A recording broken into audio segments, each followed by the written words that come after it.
My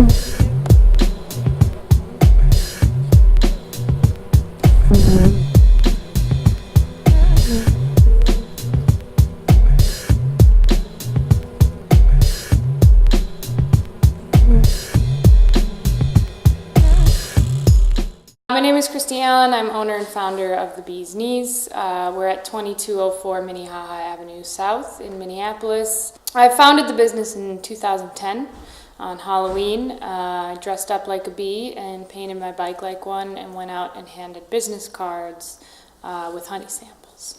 The Dandelion Honey Pastry Chef Challenge is an annual event that we started last year with the Healthy Bees, Healthy Lives campaign. When we started the campaign, we asked people to do 4 things.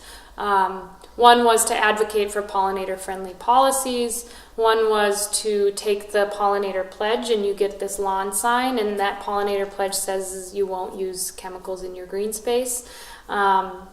The third was to plant more flowers, and the fourth is to be a very conscious and educated consumer when you are buying things that you're putting in the landscapes.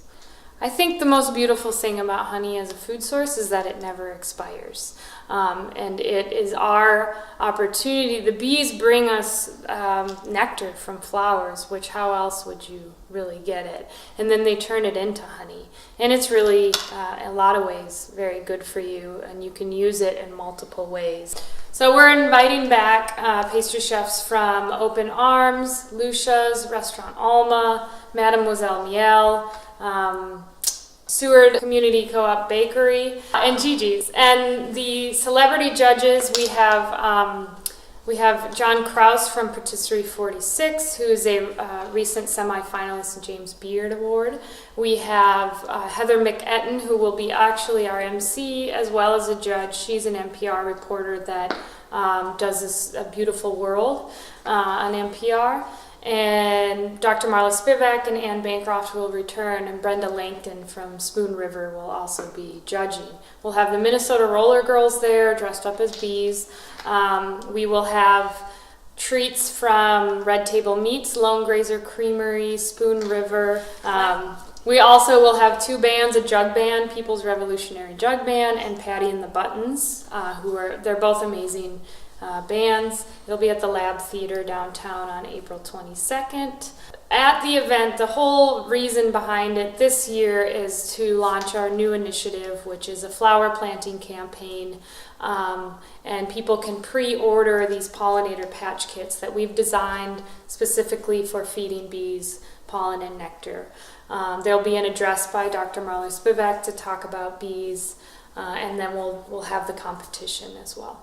So the pastry chefs are donated honey from Barbell Bee Ranch that Beez Kneez delivers by bicycle. So each chef gets a gallon of honey actually to practice with and then produce said treat. So it turns out pastry chefs are really competitive,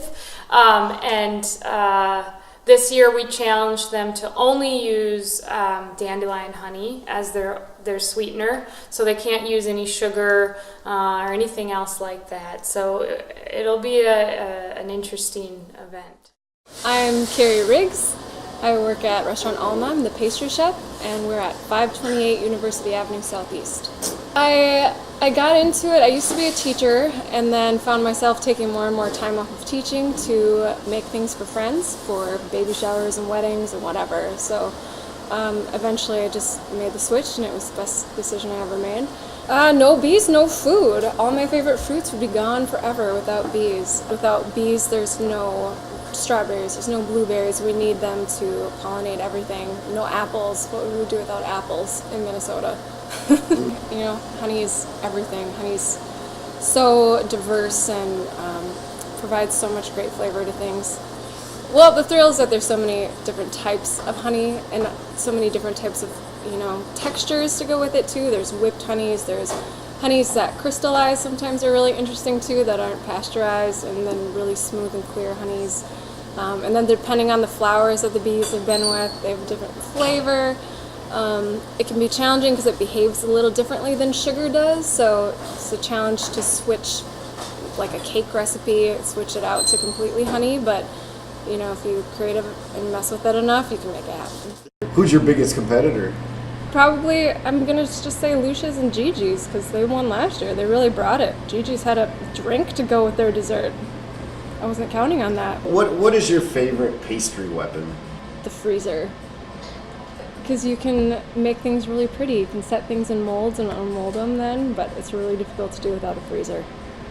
My secondary weapon would be spoons. The perfect spoon will make the perfect scoop, the perfect quenelle. You have to have the right spoon or it won't work. Oh.